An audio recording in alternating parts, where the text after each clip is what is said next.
ये विद्यार्थियों, online class में आपका हार्दिक स्वागत। मैं डॉक्टर ओमपुरी स्वामी, सहायक आचार्य भूगोल, राजकीय महाविद्यालय बीनमाल। आज मैं आपको बीए पार्ट प्रथम वर्ष का जो द्वितीय प्रश्न पत्र है भारत का भूगोल, उसके अंतर्गत भारत का जो भौतिक विभाजन किया गया था, तो सर्वप्रथम हमने हिमालय पर्वतीय प्रदेश का अध्ययन किया। इसके बाद दूसरा जो महत्वपूर्ण भूभाग है वह है विशाल मैदानी भाग, यानी गंगा ब्रह्मपुत्र सतलज का मैदान।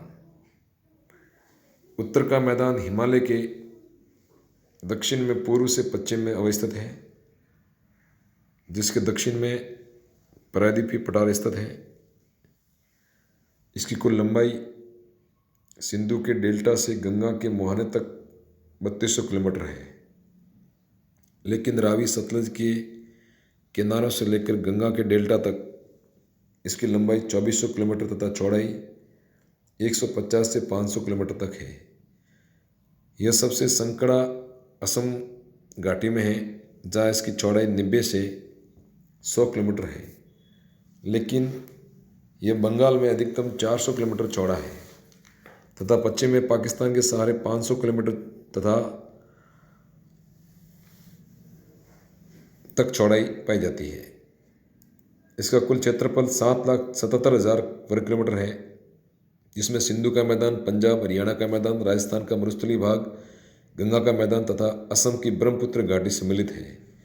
इसका मध्यवर्ती भाग गंगा तथा इसकी सहायक नदियों से बना है। इस महान मैदान की पश्चिमी सीमा पंजाब का मैदान है, जहाँ सिंधु की सहायक नदियाँ दक्षिणी पश्चिमी दिशा में बहती हैं। पंजाब के मैदान का दक्षिणी भाग शुष्क है, जिसका विस्तार पश्चिमी राजस्थान की ओर है।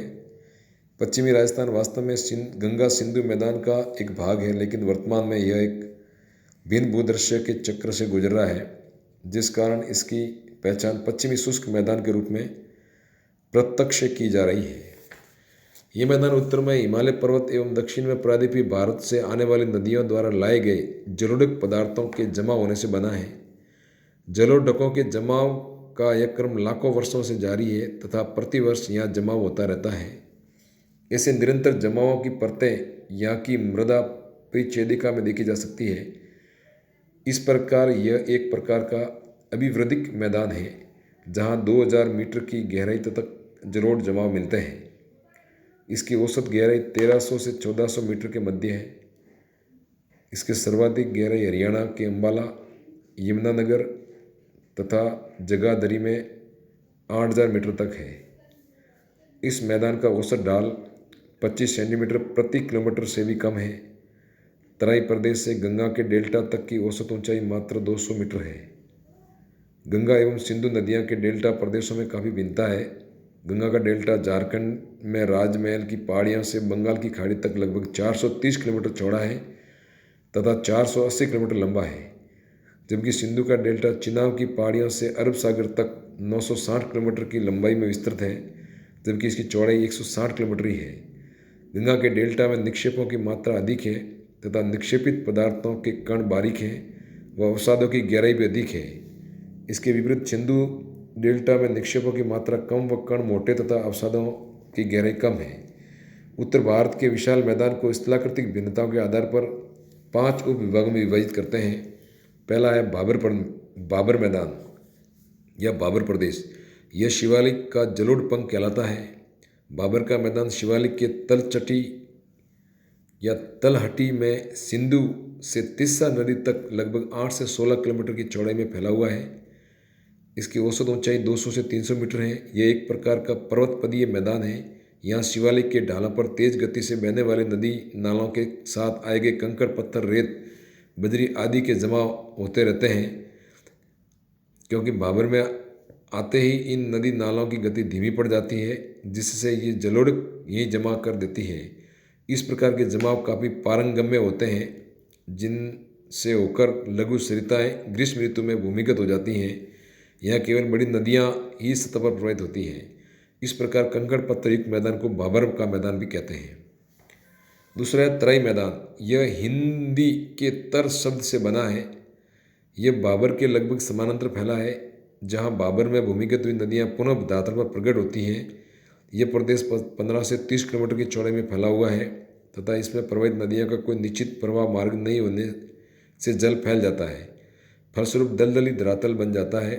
यह बाबर की अपेक्षा बारीक कणों से निर्मित है, जहाँ सघन वनावरण एवं वन्य जीवन पाया जाता है।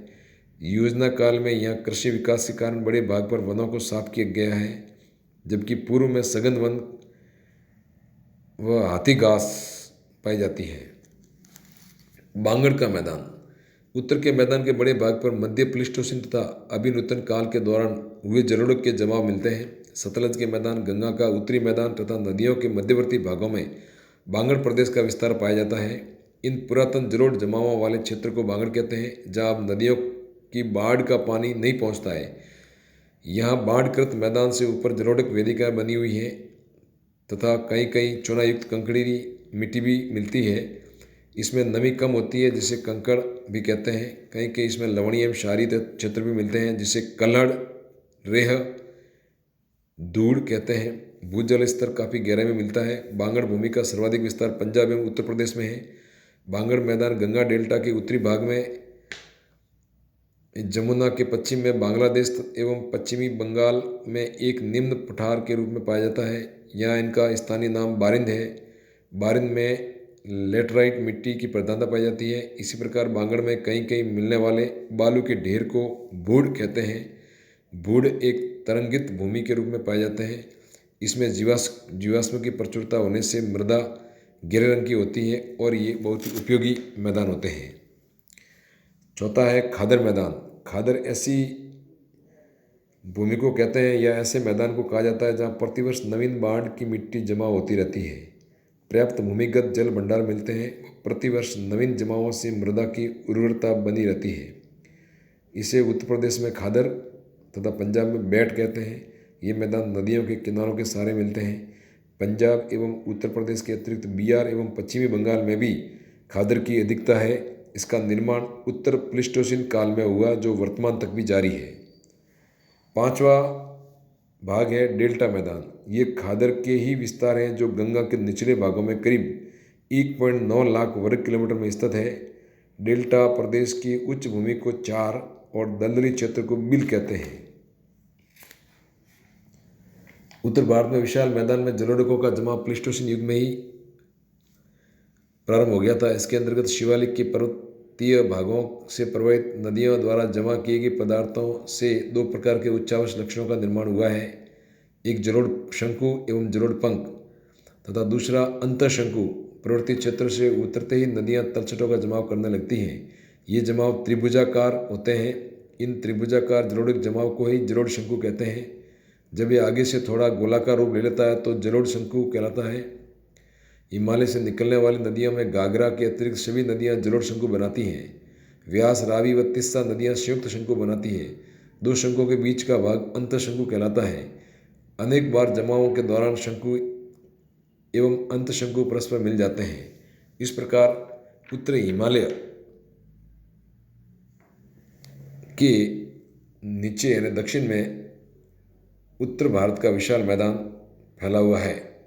धन्यवाद।